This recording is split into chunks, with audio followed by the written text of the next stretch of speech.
Port Charles had witnessed tragedy before: explosions, shootouts, kidnappings, but nothing prepared the town for what happened on that storm-heavy night outside the Metro Court. Wind whipped against the glass doors, and thunder rumbled like a warning from the heavens. Inside, Carly Spencer stood in her signature confident stance, clutching a folder tight to her chest. A secret she had buried for months was finally about to surface. She took a deep breath, looked herself in the marble mirror, and whispered. She had no idea how literal those words would become. And within hours, Port Charles would be grieving the unthinkable. Carly Spencer dead. And the man responsible, the man she trusted, loved, and defended, was her own boyfriend. Detective Dante Falconeri was the first to arrive. Red and blue lights splashed against the rain-soaked pavement. Police tape fluttered in the wind. Officer Sanchez shook his head with visible shock. "Detective, it's Carly Spencer." Dante felt the world tilt. He rushed under the tent where paramedics were working over a still, blonde-haired woman. Lifeless, pale, unmistakably Carly. Dante swallowed hard. "No pulse." "None," the medic replied. "She was gone before we even got here." Drops of rain splattered Carly's unmoving cheek, almost as if the sky itself was crying. Dante forced himself to look at the scene like a detective, not like someone who had known this woman most of his life. A broken wine glass. A spilled purse. And beside Carly's hand, a small, silver locket. Not hers. Dante lifted it with a gloved hand. Inside was a miniature photo of Carly and her boyfriend, Gavin Pierce, the charming, polished gentleman Carly had been seeing for 8 months. Dante frowned. "Why drop this, Gavin?" One thing became immediately clear. This wasn't natural. This wasn't an accident. This was homicide. At 3:28 a.m., Dante entered Sonny's penthouse. Sonny turned, annoyed at the interruption, until one look at Dante's face froze his blood. "Dad," Dante whispered, voice cracking, "it's Carly." Sonny's breath left his lungs. "What happened? She's hurt? Is she okay? Tell me." Dante shook his head. Sonny staggered. "Dante, what are you telling me?" His hands trembled violently. For the first time in years, Sonny Corinthos looked like a man on the verge of collapse. "Dad, Carly's dead." The words detonated inside Sonny's soul. He stumbled backward until he hit the edge of the sofa. "No. No." "No," he yelled, gripping the armrest. "Carly can't be dead." "She can't. She's Carly." Dante grabbed his father's shoulders. "Sonny, I'm sorry." Tears streamed down Sonny's face, anger, grief, devastation merging inside him like a storm. "Who did this?" Sonny roared. "Tell me right now, Dante. WHO. But Dante didn't have answers yet. Not yet. Sonny's fists clenched, knuckles cracking. "I swear," he whispered, shaking with rage, "whoever took Carly from her children, from Emmy, will not live long enough to regret it." At the dorm, Josslyn Jacks opened the door half asleep, annoyed at the pounding. She froze when she saw Sonny standing there drenched in rain, eyes bloodshot, expression destroyed. "Sonny," she asked, voice shaking. He swallowed. "Joss, sweetheart. I need you to sit down." Her heart slammed against her ribs. "No," she whispered. "Where's my mom? What happened?" Sonny couldn't say it. His voice cracked. "She's gone." Josslyn's body collapsed before the scream came. A scream so raw, so agonizing, the entire building felt it. She sobbed uncontrollably, scratching at her arms, her face, anything to wake herself up from this nightmare. "No. No. She promised she'd be at my recital tomorrow." "She promised." Sonny held her tightly, crying with her. "I'm sorry, Joss. I'm so sorry." But Joss suddenly stiffened, and pulled back. Her voice turned icy. "Who killed my mother?"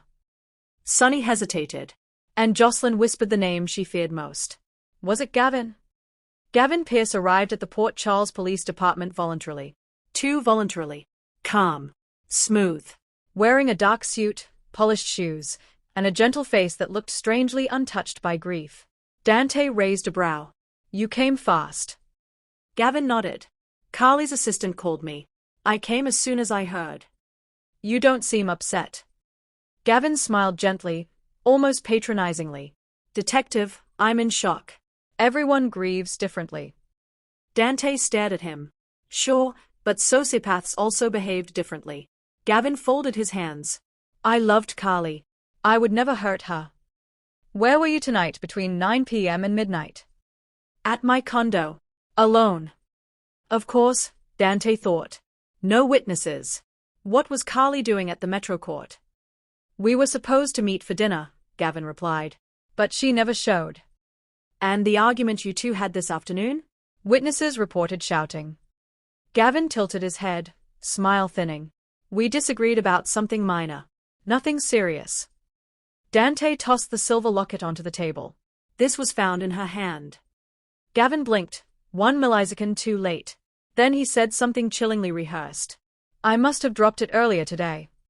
Dante leaned forward. Funny. Carly looked like she was gripping it for her life. Gavin's eyes hardened, just for a moment. Then the mask returned.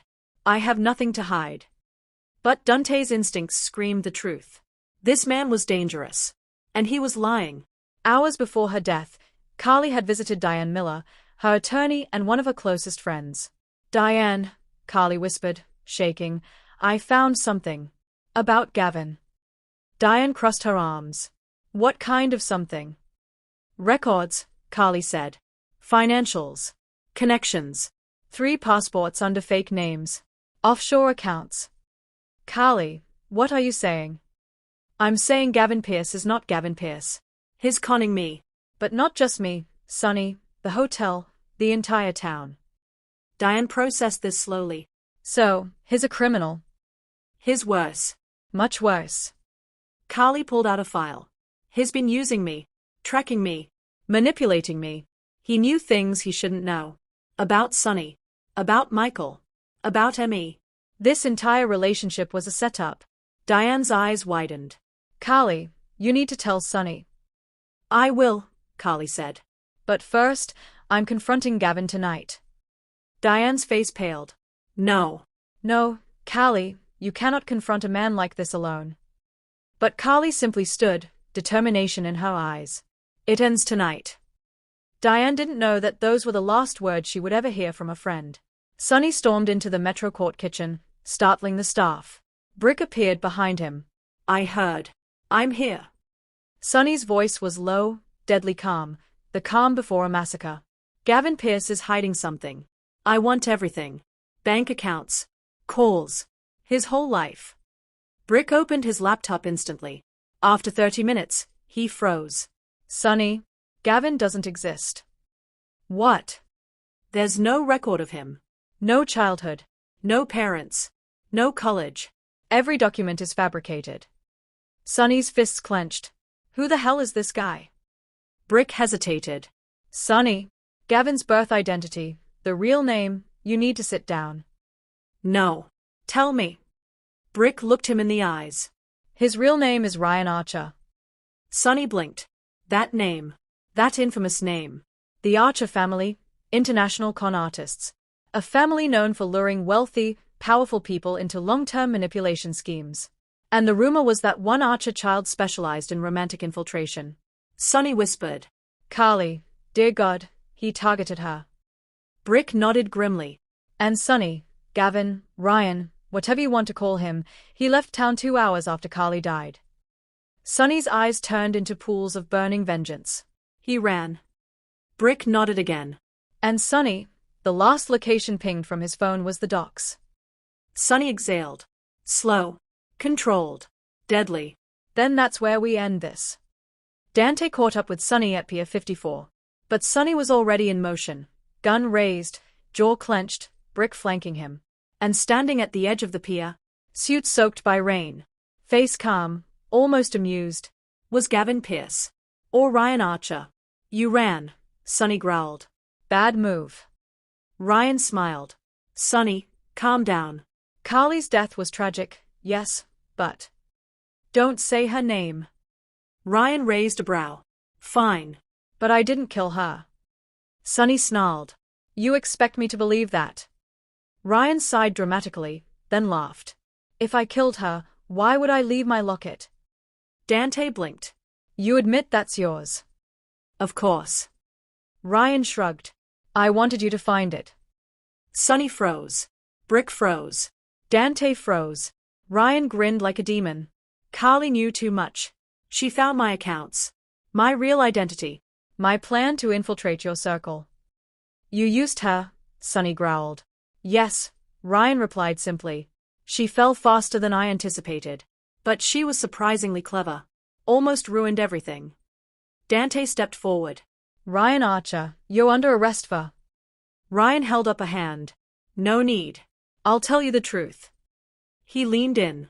Sonny, I didn't kill Carly. Sonny's jaw flexed. Ryan whispered. But I watched it happen. Sonny's eyes went black with rage. She begged, Ryan said softly, for you to save her. Sonny snapped. He lunged, grabbed Ryan by the collar, shoved the gun against his throat. Where is the real killer? Ryan smirked. I'll tell you, but everything has a price. Dante shoved Ryan into the interrogation room. Ryan sat calmly, crossing his legs. This is pointless, he said. You're all looking in the wrong direction. Dante slammed his hands on the table. You said you watched Carly die. Start talking. Ryan's voice dropped. I followed Carly to the Metro Court. I hid nearby. And while I watched, someone approached her. Who? Dante demanded. Ryan smiled slowly. Someone Carly trusted more than anyone. Someone she let get close. Someone she believed in. Sonny clenched his fists. Stop talking in circles. Ryan leaned forward. The person who killed Carly was the very last person she expected. Dante swallowed. Name. Now. Ryan whispered. Michael. Silence exploded in the room. Sonny froze. Dante froze. Brick froze. Ryan continued calmly. Carly told Michael earlier that night she was going to Sonny with everything she knew about me. Michael panicked. He couldn't let Carly drag Sonny back into a world Michael's been trying to escape. They argued. She slapped him. He shoved her. She fell back. Hit her head. Instant. Sonny shook his head violently. No. No. Michael would never. Ryan shrugged. Believe it or don't. But I saw the whole thing. And Michael cried beside her body for 10 minutes before running away. Dante grabbed Ryan by the shirt. Where's your proof? Ryan's smirk widened. In my phone. Audio and video. Sonny turned cold. Give me the phone. Ryan leaned back. I will. But I want immunity. Dante's jaw dropped. You want immunity for withholding evidence in a homicide? Ryan nodded casually. Yes. And once you give it, I'll hand over the footage proving Michael Corinthos killed his own mother. 2 hours later, Dante, Brick, and Sonny gathered around a laptop. Ryan's phone was plugged in. The file loaded. And then, Carly's voice filled the room. Michael, stop. Listen to me. If I don't tell Sonny, people will die. Michael's voice rose in panic. Mom, you don't understand. Sonny can't handle this right now. You'll blow up everything. Michael, move. A loud shove. A scream. A horrible thud. Then silence. Michael's breathing turned rapid, terrified. Mom? Mom? Mom? Brick shut the laptop. Dante covered his mouth. Sonny didn't move. He didn't breathe. He didn't blink. Brick whispered. It wasn't intentional. It was an accident. He panicked. Sonny whispered, voice broken. He killed her. Dante touched his arm. Sonny, we don't know his intention. Sonny stood. His face was unreadable. Broken. Destroyed. Empty. I need to see my son. Michael sat in the Corinthos kitchen, shaking, head in his hands. He knew. The moment he heard Ryan had been arrested, the truth had become inevitable. The door opened. Sonny entered. Michael's heart dropped. Dad, he whispered. Sonny didn't speak. Michael's voice cracked. I didn't mean to. She slipped. I panicked. I tried to call for help. I was scared, Dad. I swear, I didn't mean to. Sonny stepped closer. Look at me. Michael sobbed as he raised his eyes. Sonny cupped his son's face with trembling hands. I love you, Sonny whispered. Michael broke down, clinging to him. Sonny held him tightly for a long, agonizing moment. Then Sonny whispered, but you killed Carly. Michael froze. Sonny released him, slowly, and from the doorway, Dante stepped inside.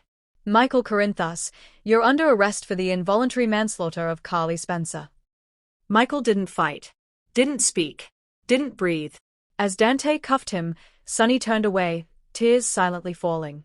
The town mourned Carly Spencer for a week that felt like a year. A closed casket funeral. A shattered Josslyn. A broken Sonny. A haunted Michael behind bars.